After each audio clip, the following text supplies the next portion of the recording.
We are a recent occurrence on this planet.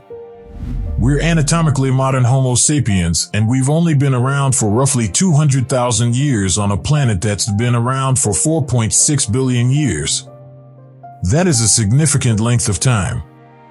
The galaxy is just approximately 100,000 light-years large, so that's plenty of time to cross it many times at comfortable, manageable, sub-light speeds. You don't need the Enterprise's warp drive to do this, and no one else in the galaxy does either. The galaxy is also extremely old, much older than the Earth. Of course, this raises the Fermi Paradox. If intelligent alien technological civilizations exist, where are they? Hello everyone, welcome back to Zeey. Subscribe to our channel and ring the bell to receive our daily videos. They should be visible everywhere we look, both close and distant. We simply do not see it. All we see when we look out is nature. However, there is a deeper, possibly more unsettling component to this. If alien civilizations as we see them exist and predate us, we shouldn't be here, according to one school of thought. Science fiction frequently depicts hostile alien interaction in the form of an invasion of Earth.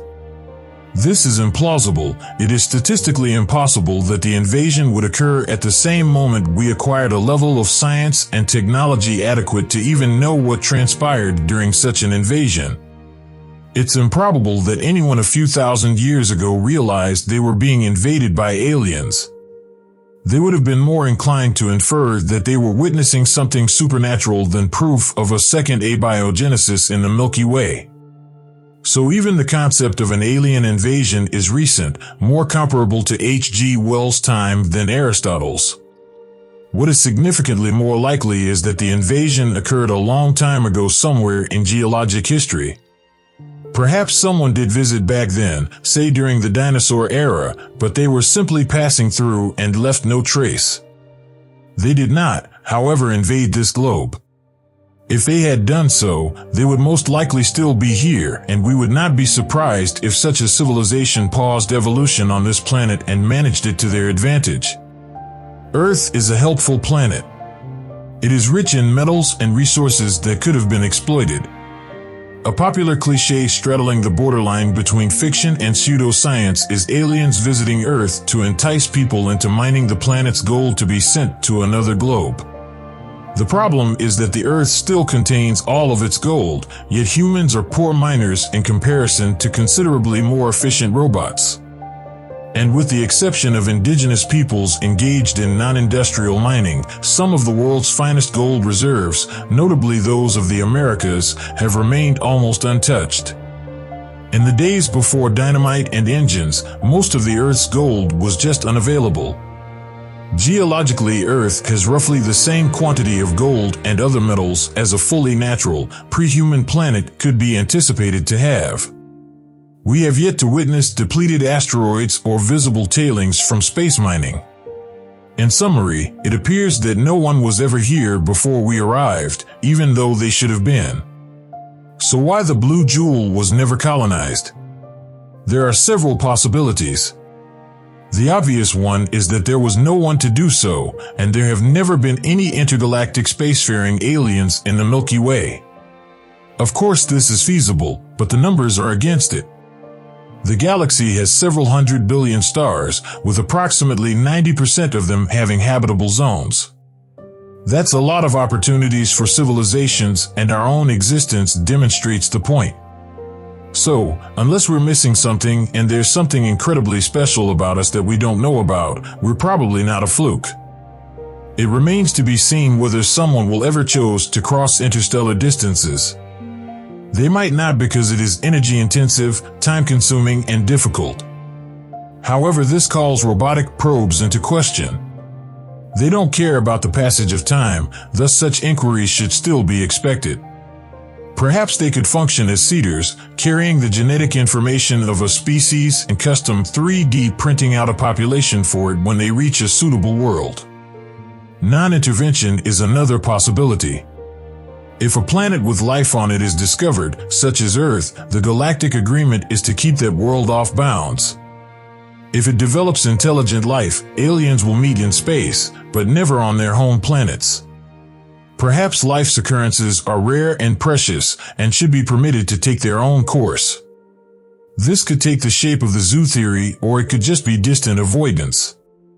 The rule may be to avoid planets with active biospheres. Another alternative is that Earth is useless to aliens in another sense. Its atmospheric composition may simply be unsuited for their type of life, implying that this planet is no more valuable than Venus. That begs the question, why haven't they colonized any of the other worlds in the solar system if not Earth? Why, for example, did aliens not terraform Mars into a habitable world? There's also the possibility of aliens who load their solar system with O'Neill cylinders and the like, but never leave since they perceive no reason to. You may also imagine civilizations that have other goals and aren't interested in conventional stars. Instead, once they reach space, they gravitate, pun intended, towards neutron stars and black holes as potential energy sources. Along these lines, the galaxy's center would be. While in a high radiation environment, there may be benefits to colonizing dense star systems. In contrast, in a zoo hypothesis observer scenario, aliens may choose to occupy the more discrete Kuiper belt objects rather than the apparent targets in an inhabited system.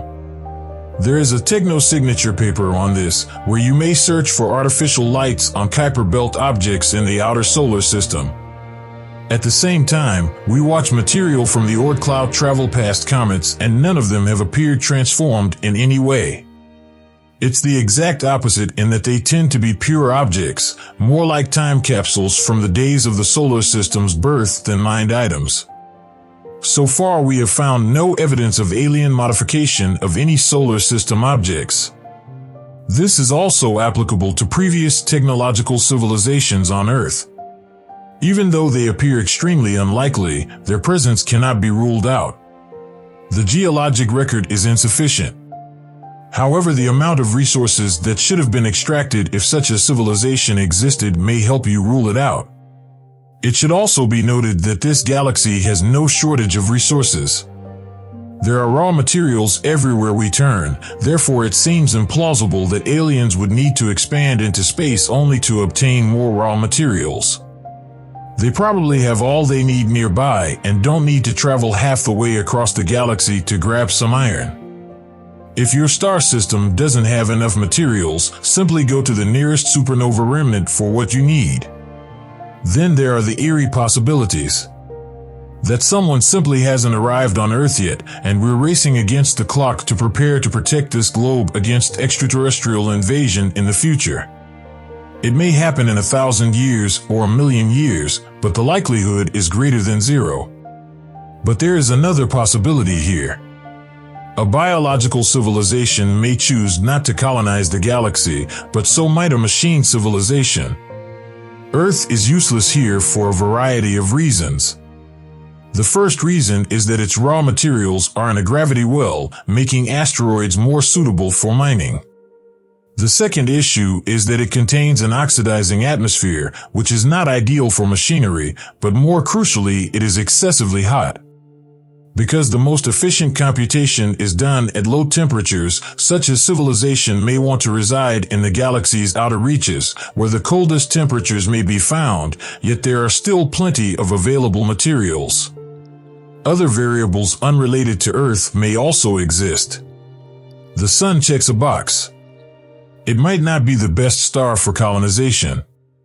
If you want to produce energy, a Type F main sequence star might be a better choice than the Sun. This was one of the intriguing aspects of Tabby's star. It's exactly the type of star where alien activity would be expected. Type F stars are not ideal candidates for habitable zones. Nonetheless, they do not release very high energy radiation, particularly UV light. This is harmful to life, yet beneficial to civilizations in terms of energy collection. These stars, however, are only stable for a few billion years, which is less than half the lifetime of the Sun. The red dwarfs are at the other end of the spectrum. There would be less energy here, but a star that would survive trillions of years. Why choose a Type G system like the solar system when you can have a significantly more permanent and long-term presence in the vicinity of a red dwarf? Another advantage is the sheer number of stars to pick from. Approximately 70% of the stars in the galaxy belong to this class. So there could be any number of reasons why no one has ever colonized our world, but in some ways, that may be comforting in that no aliens appear to be coveting Earth for whatever reason. Alright everyone, this video ends here. Thanks for watching. Is there anything you'd like to add? Tell us in the comments and subscribe to our channel for regular, in-depth studies of the fascinating, strange and unknown parts of our beautiful universe.